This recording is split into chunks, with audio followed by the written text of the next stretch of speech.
Hi everyone, আসসালামু আলাইকুম। So গত লেসনে আমরা অ্যাব্রিভিয়েশন ট্যাগ পর্যন্ত বা এলিমেন্ট পর্যন্ত কথা বলেছি। সো আরও দুটো এলিমেন্ট বাকি আছে আমাদের, অ্যাড্রেস, সাইট অ্যান্ড ভিডিও। চলুন আমরা অ্যাড্রেস নিয়ে কথা বলি। কন্ট্যাক্ট অর্থাৎ কোনো অথরের কন্ট্যাক্ট ইনফরমেশন বা ওনারের কন্ট্যাক্ট ইনফরমেশন। সো হতে পারে কোনো কোম্পানির কন্ট্যাক্ট ইনফরমেশন। তার জন্য আমরা কী করব? অ্যাড্রেস ট্যাগ ব্যবহার করব এবং অ্যাড্রেস ট্যাগের মাঝখানে আমরা কিছু অ্যাড্রেস দেওয়ার চেষ্টা করি। For example, written by someone দিয়ে দিলাম। অবশ্যই আমাদের ব্রেক ট্যাগ ইউজ করতে হবে। যদি আমরা ব্রেক ট্যাগ না ইউজ করি তাহলে কিন্তু একই লাইনে সব লাইন, মানে সবগুলো একই লাইনে শো করবে। সো হচ্ছে পরের লাইনে আমরা লিখব ভিজিট আস অ্যাট, দিয়ে কোলন দিলাম, দিয়ে এখানেও একটা ব্রেক ট্যাগ দিলাম, দিয়ে বলতেছি নিচে example.com ওয়েবসাইটে আপনি ভিজিট করেন, এখানেও একটা ব্রেক ট্যাগ ব্যবহার করতেছি। দেন আমি যদি নিচে বলি সামথিং এক্স এক্স এক্স, অর্থাৎ কিছু একটা ভ্যালু থাকে এবং কোনো একটা জায়গার নাম থাকে। আমরা ডেমো ব্যবহার করতেছি, অর্থাৎ সামথিং সামথিং ব্যবহার করতেছি আপনারা জাস্ট বোঝানোর জন্য, এবং বলতেছি বাংলাদেশ। লিখে যদি সেভ করি যদি আমি ব্রাউজারে আসলে দেখতে পাবো যে ইটালিক ফর্মে, অর্থাৎ একটু বাঁকা বাঁকা ফর্মে টেক্সটগুলো শো করতেছে এবং আমরা দেখতে পাচ্ছি মোটামুটি বোঝা যাচ্ছে যে এটা কোনো কিছুর অ্যাড্রেস ক্যারি করতেছে, যদিও আমরা ভ্যালিড কোনো অ্যাড্রেস দিইনি। ডেমো টেক্সট ব্যবহার করে আপনাদের বোঝানোর খাতিরে আমরা ডেমো টেক্সট ব্যবহার করছি। সো আমরা চাইলে এখানে আপনারা অন্য কিছু দিতে পারেন। সেভ করলাম, সেভ করে আসলাম, এসে দেখতে পাচ্ছি যে মোটামুটি একটা অ্যাড্রেস ট্যাগ কীভাবে লিখতে হয়, অর্থাৎ অ্যাড্রেস কারো অথরের বা ওয়েবসাইটের বা কোনো কোম্পানির অ্যাড্রেস কীভাবে লিখতে হয় আমরা শিখে ফেললাম।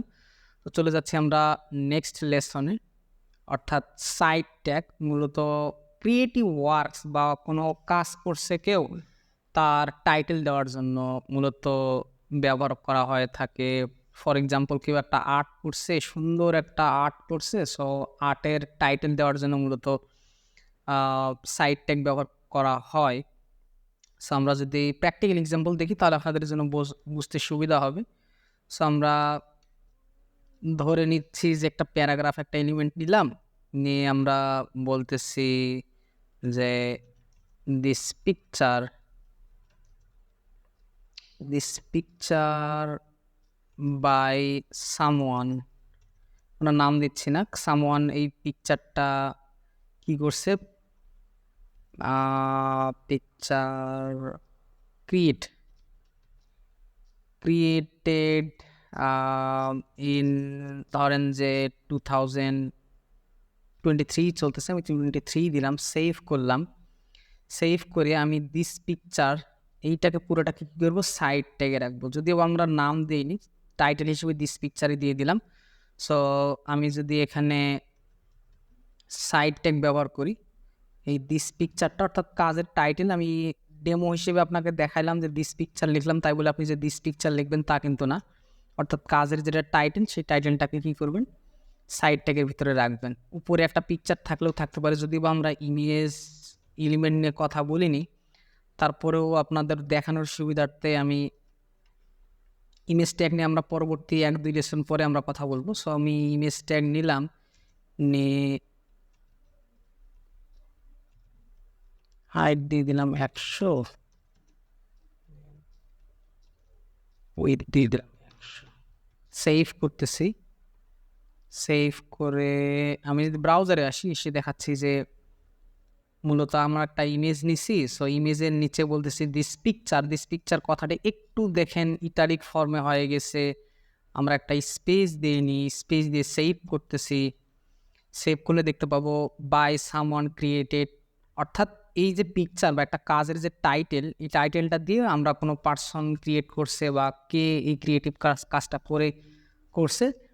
সো যে কোনো পার্সনের আপনি নাম দিতে পারেন। মেন কথা হচ্ছে টাইটেলটা আমরা, অর্থাৎ কাজের যে টাইটেল, সেই টাইটেলটাকে আমরা কীভাবে সাইড ট্যাগের ভিতরে বা এলিমেন্টের ভিতরে আমরা রাখবো। ঠিক আছে, this is a good practice. আমি বলতেছি আপনি চাইলে প্যারাগ্রাফ এলিমেন্ট বা ইতালিক ফর্মে কিন্তু এটা থাকে, চাইলে আপনারা ইতালিক ট্যাগ ব্যবহার করতে পারেন এরকম বাঁকানো করার জন্য ডান দিকে। বাট আমি বলতেছি ক্রিয়েটিভ কাজের কোনো টাইটেল যদি দিতে চান সেক্ষেত্রে must be best practice follow করাই ভালো, যে সাইড ট্যাগের ভিতরে আপনারা সেটা রেখে দিবেন।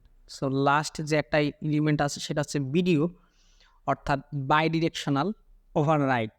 বিতে হচ্ছে বাই, ডিতে হচ্ছে ডিরেকশনাল, ওতে হচ্ছে ওভাররাইট।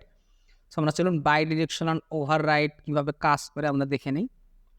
আপনারা চাইলে কিন্তু প্যারাগ্রাফ এলিমেন্ট বাদ দিয়ে শুধু প্যারাগ্রাফ এলিমেন্টের ভিতরেই রাখেন। নেস্টেড এলিমেন্ট আমরা পড়ছি, তাই না? একটা এলিমেন্টের ভিতরে আরেকটা এলিমেন্ট কীভাবে রাখা যায়, আমরা আশা করি আপনাদের কোনো সমস্যা হচ্ছে না। সো আমরা ভিডিও নিয়ে কথা বলবো।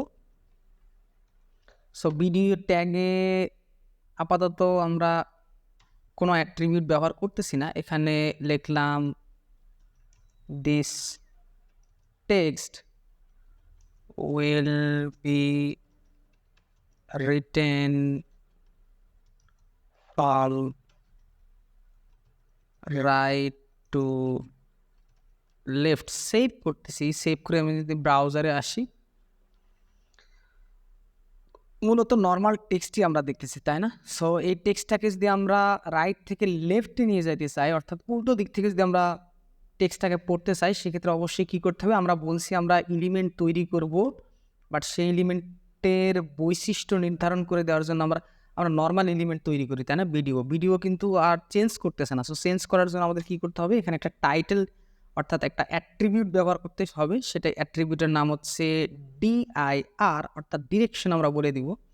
ডিরেকশন আমরা বলতেছি কি আর, অর্থাৎ RTL মূলত হচ্ছে রাইট টু লেফট, এবং LTR হচ্ছে লেফট টু রাইট, দুইটাই মূলত ব্যবহার হয় ডিরেকশনের ভ্যালু হিসেবে।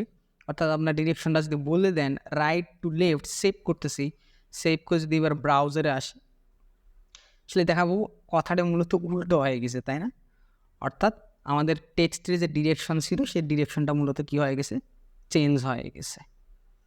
সো এই ছিল আমাদের HTML এর কোটেশন বলেন আর কোটেশন বলেন অ্যান্ড সিটেশন এলিমেন্ট। আশা করি আপনারা বুঝতে পারছেন। দেখা হচ্ছে পরবর্তী লেসনে, সে পর্যন্ত ভালো থাকবেন, সুস্থ থাকবেন। আল্লাহ।